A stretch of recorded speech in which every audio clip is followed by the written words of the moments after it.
Oh, then I will mute myself. Oh, yeah. There. Hello, welcome to Greet the Week and Happy New Year.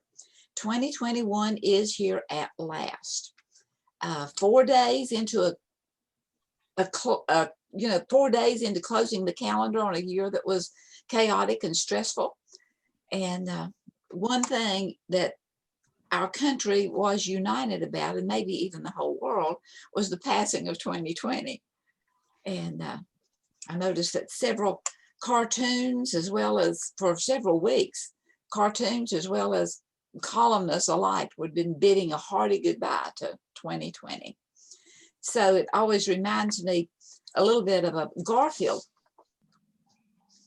cartoon that was back in 1995, but I kind of look at it every year, that the old year is going out and the new year is coming in, and John is really excited and he wakes Garfield up. Wake up, wake up, wake up. It's a new day, a new world, a new time. Things are, we're going to get out here and set the world on fire, and tally ho. And he opens the door, he's going to run out, but he inadvertently opens the closet door, and it's like Fibber McGee's closet, and it tumbles out everywhere. And wise Garfield says, "New year, new start, new world, same John." And so the point is that it is a new year and high hopes for it, but change to a large degree depends upon us as to whether it is improving or not. So I like to look at the fact that January was named after a two-faced god, Janus, Janis. And, in our vernacular, sometimes we hear or talk or mention somebody about somebody being two-faced. It comes across as one face is what they say, and the other face is what they really mean. But the Janus, two-faced god of January, is for looking simultaneously at the past as well as at the future, for melding, for learning, for improving, for forgiving, for whatever needs to be done. And so I think that whether we are coming relatively off of a relatively regular year or a really strange year like 2020 was, it's time, it may be beneficial to look back as well as to look forward. We talk in words, but we think in symbols. And New Year's symbol is a baby. And I find that very interesting, in that not only is it the symbol of a new year, but it is representing a rebirth of time. That every year we have a little bit more time to our disposal. And as we look back, we look forward with hope, as we look back to remember with a little space in there, that maybe we can see what we're remembering more clearly, and that we can assess whether or not that, we can kind of assess the outcomes. And if they need celebrating, celebrate, or if they need amending. And if needing amending, then maybe it's time to do that too. So the baby year comes in, and we know the old year goes out as a decrepit old person. And maybe that is kind of the impetus toward the saying of getting older and wiser. And hopefully we can become wiser as the years go by, as we look back and reflect and look at what is now. And also, in looking at the forward and backward, it's to get honest with ourselves, not to gloat and not to debase, but to realize the fact that, you know what, hey, I did some pretty good things there, and acknowledge it and own it and be okay with it. I never shall forget one year I was looking at the back of what I had wanted to do and what I had accomplished versus what I had not accomplished. And I know my daughter made the comment, she says, "Mom, you really did do a lot." And I thought, you're right. There was a lot accomplished, and just to receive that and be okay with it. And then also in looking back, there may be those times that we want to, oh no, and but don't put yourself down. just begin to realize that, that's the way I was, but that's not the way I am, and it's not the way I'm going to be. So it's kind of a both and as opposed to an either or. But before we go any further, I want to, I know you're noticing that something is missing, and I certainly am. I'm delighted and thankful for those of you that have tuned in, and we'll be watching at a later date. That Jan Moray, my co-host for the past 3 years, is on a sabbatical, not from life in general, but from Greek the Week. Jan is a busy lady in a lot of areas, and she's taken on a new project. Although I'm not real sure just exactly what it is, I miss her and I wish her the very best in everything. We were both a part of the Sunbelt region of the Glasser Institute for Choice Theory, and I'm not just exactly sure when we became acquainted with each other, but in 2012, Jan chose me to be her advanced practicum supervisor. And she was on her way to becoming, or she was next to being certified with the reality therapy and the choice theory methods. And it turned into a great friendship, and we were co-creators together and different venues, and even that continues. So for those of you that are here, our regulars, I thank you very much, and I want you to know that you are welcome to make comments or ask questions or kind of keep me on track here sometimes. I thought, starting out with a new year, I just wanted to share a little bit about me and kind of where I'm coming from. Learned through Dr. Glasser about the real world and the quality world. The real world is what actually is. It is either now or it has some kind of a history of having been. And it is things, places, ideas, people that actually have been, that are real. And then there's the concept of quality world. And that quality world is what we have selected as to what we want in our life based on our limited cultural boundaries and our language. And I was born and reared in West Virginia, way back in the mountains. And school, people that I went to school with, people that I went to high school with, when we would be talking about our rearing and days of being brought up, they were just sure that I was from another planet, because although we were the same age, it did not match with what their growing up years had been. My growing up was more akin to Little House on the Prairie, except that we were a relatively nice house in the Appalachian Mountains. And I have here brought up my brother a few years ago made this heritage for me. And here on the bottom is the 2 houses that we had lived in. And then the next one up is my maternal grandmother and grandfather's place. And then the third one up is my paternal grandmother and grandfather's place. And then this old log cabin is my paternal great-great-grandmother's house. And my first cousin, Donna, that still is back there and is on the Historic Society, she was successful in having the DIY network come out and completely redo that house. The logs are still there, but it now has anyway, it's really, really exciting. That the 2019 Poet Laureate Joy Harjo, Harjo, an American Indian, she says that we are born knowing about the Great Spirit, about life, but we lose it quickly. But as we age, we begin to remember again, or at least we have the capability of remembering again. And a lot of those pictures may be where our quality world pictures come from. Those things that we are still trying to work at and develop as we live our day to day, every day. But I wanted to share that when I was very young, I'm thinking 4 or 5, I really don't know the exact age, but I had a mystical experience. I was very young, and I went into the kitchen. I got up from, I was sleeping, and it was in my, I don't know if it was a dream or actual visitation, but there was a presence there. And in this presence, it was like, come over to my house, let's go play. And I wanted to do that. But having enough knowledge and knowing that, mom is the one that gives the okay or the say so, I went into the kitchen where my mother and my sister were.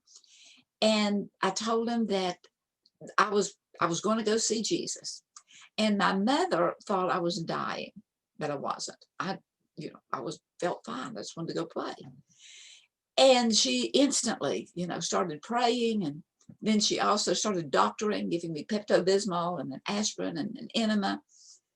But I just think about that a lot, trying to remember what I can't remember, and I'm hoping that that can come into being. I find that memory very rewarding, because having grown up knowing that I was an unplanned pregnancy, and that memory brings back some peace. So anyway, I don't know whether it was an actual visitation or whether it was the experience, whether it was the normal DNA putting together. But my point is that from a young child, I had the gift of insight, of kind of seeing things as they were, but seeing what was behind them. But as our brain systems and all that kind of stuff works, it was a gift of insight, but unfortunately there were times that I used it alternately as a weapon rather than a gift. And so I like to think of the real world and the quality world. I like the New Year symbols. It's coming in as a baby and becoming wise, having a 365 time frame to become a little bit wiser. That I see the quality world pictures as being symbolic of second chances and do-overs and things that we work for. So I personally have great hopes for 2021. At the same time, I realize that most everyone is dealing with something, because but the key is how we deal with those things that we are dealing with. And just some thoughts concerning that is that most everything has a learning curve. And once we adventure it, that learning curve can become easier to navigate. And that whatever it is you're going through, it's really not random, because life is purposeful. And the fact that even when we are going through something, we're never alone. Whether it's just me, myself, and I, whether it's just us and our memories or our egos or whatever, we're never alone. And that the more we can accept whatever it is that helps us to relax, then the mind and the body can become more comfortable and can begin to heal. So I was talking with someone the other day and said, are you thinking that the dawning of 2021 will just be magical? And, we may have those thoughts. I suggest it's not magical, but it is a mystery of how things can change, and how they can change from good to bad and from bad to not so good. But I think maybe in the long run, ultimately, whatever the changes are, it's for our betterment. And in looking at that to talk about today, I came up with 6 suggestions as to how we can live in the mystery and see the magic of it. And they're all with P's. I don't really know where that came from, but it turned out that way. That yes, we can see it as magical as long as we keep in mind the faithfulness of patterns. We have seasons, we have cycles.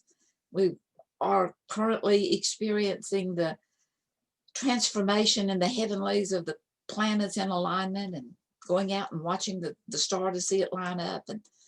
And they tell us that, that things are emitted into the atmosphere that begin to make things change and happen. And so I found it so interesting, and I'm reading the book, The Third Millennium. And I was reading that. I want to share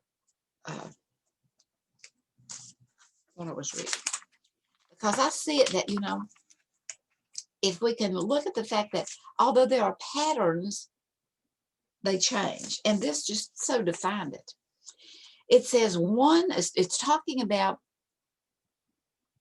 it's looking at the history of the world and navigation, and how you can read the stars and predict the calendar year and the Mayans and that kind of stuff.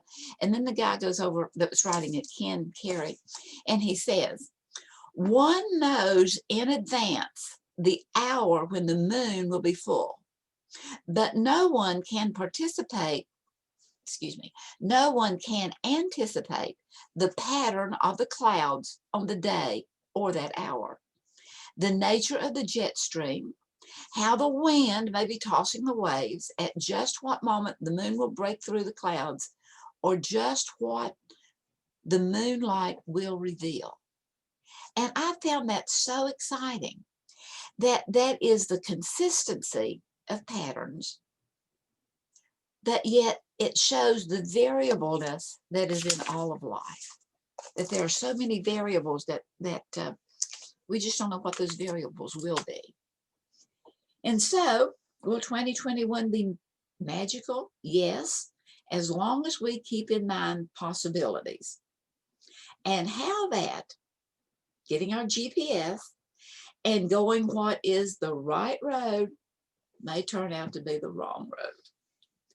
And conversely, that sometimes what seems to definitely have been the wrong turn turns out to be a very good learning experience and more the right turn. 3 is saying yes to the fact that we are producers of perception, that the way we see something is based upon everything that we have learned from the day we were born, maybe even the womb and beyond. And that forms our perception of what we're looking at. And that in looking at that perception, we are co-creators. And I think primarily of my little grandson. I have 5 grandchildren, and the oldest grandson is an inventor. I mean, he was just always wanting to invent something. He would just sit and think and what could he put together? What could he invent? And I mentioned to him that, you don't always have to invent something brand new. You can modify and make something improved. Although it was really cute to see him modifying everything, it was also kind of irritating. But we can find a new year, new anything, to be magical as we begin to realize that we are pre-programmed for flexibility and adaptability. We're pre-programmed for that. I know when we moved from West Virginia in a really seasons and nicer climate, not that Texas doesn't have nice climate, it's just a different climate. And it definitely has a lot of heat and a lot of humidity, and it took a long time to adapt to that. But we're pre-programmed to do that, to be adaptable, to be flexible. But we have to kind of let ourselves know we're programmed for that and give coherence to it and make choices to adapt. And also, if we can, yes, it can be wonderful if we can be painfully honest with ourselves. And sometimes it can be real painful to be honest with ourselves. But we want it to be an honesty that is for growth, not for harm. Just using as an example, cancer. If there seems to, if there's something that manifests itself that is a growth inside that is not for the good, the radiation or the surgery or the whatever that is going to help to be a help to cure that is also, they burn the skin. It also has pain to it. And so we want to get really painfully honest with ourselves for growth, not for harm. And then also begin to look at the things in our life to be pleasantly pleased with them. Pleasantly pleased. That, again, back to the long run, to learn to be grateful for what we have. That is, we can be grateful for what we do have. Well, it just makes it easier. Makes it. So it's looking at, what are some of the things that I'm grateful for? I'm grateful for Zoom and for learning how to use it more productively. I am grateful for the challenge to expand my mind with technology somewhat. And I'm losing track of what I was thinking of here, but I do want to share with you the poem. I've mentioned it before, and I typed it out. I wanted to bring it up here where I could actually read it. And it's Rumi, R-U-M-I, 800, 900 years ago, a philosopher, a Danish philosopher. And it's called The Guest House. And it is, this being human is a guest house. And every morning a new arrival, a joy, a depression, a meanness. Some monetary awareness comes as an unexpected visitor. Welcome and entertain them all. Even if they're a crowd of sorrows who violently sweep your house empty of all of its furniture, still treat each guest honorably. He may be cleaning you out for some new delight. The dark thought, the shame, the malice. Meet them at the door laughing and invite them in. And I find that very interesting, very mysterious. Invite them in. Invite them in. And I have added my own addendum to that. To see our feelings, I want to see my feelings as a little guest that's in my house, which is my body, which is my mind. And if we're kind to those and own them with compassion and understanding, then they are so glad to be understood that they'll lose the need to act out. That they'll lose the need to act out. So to see your feelings, especially, well, all of them, some that you just welcome a little more, but to see your feelings as a guest, to be thankful with a grateful heart. That first of all, maybe it's being made known to you, whether it's a deep insight or whether it's an oh me. And even in difficult times, there's much to be thankful for. And so I encourage you to maybe write them down.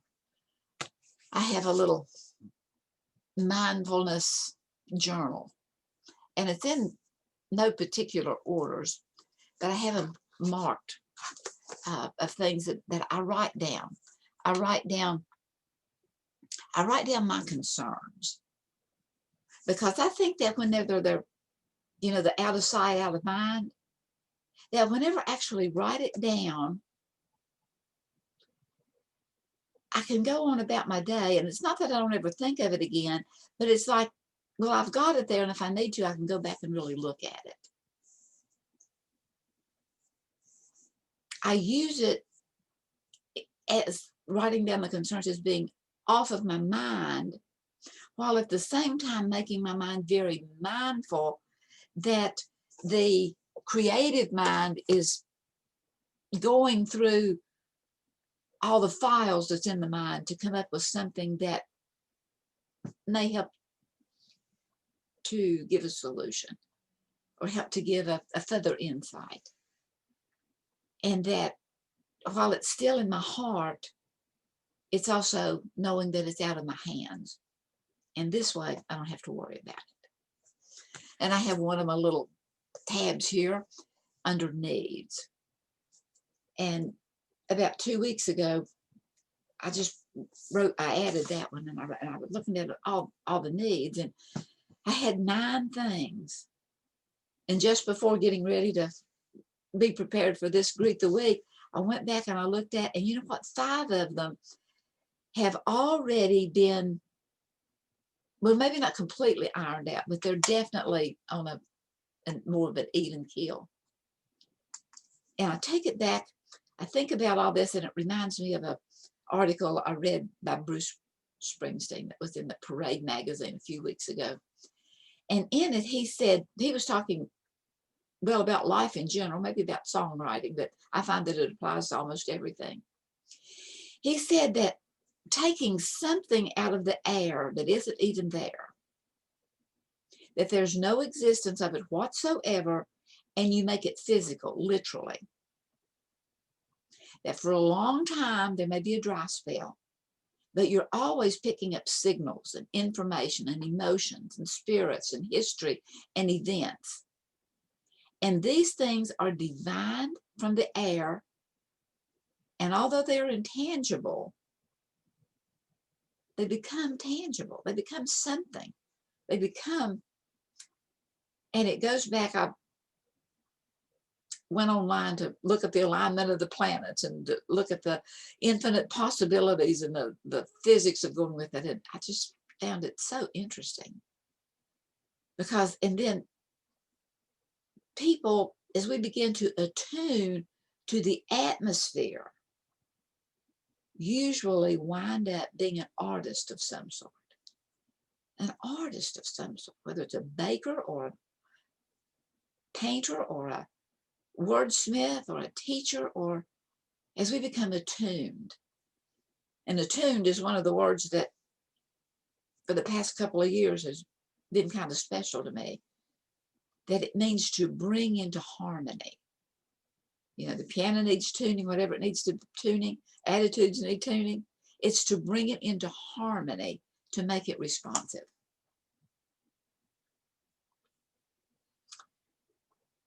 Well, we're almost to our time. I want to end this by encouraging you to make time to turn inward and to connect with your innermost you and to appreciate who you are and to keep hopes alive. Hope not only keeps us going, but it also helps us to find a way where there seems to be no way. Personal change does not happen on its own. Well, that helps if we choose to choose. What in fact is available as we add value to it, as we add value to it. Start small, grow into it, feel stronger. Start with the heart and organize it into coordinating with the mind. What we think, say, and do aligns with who we really are. So if the what if the things you are going through right now were actually custom ordered to prepare you for some really big dream, or for just being who you are.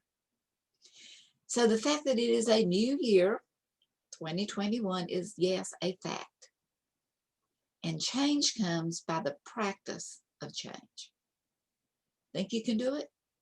Well, I think you can. Thanks and many blessings.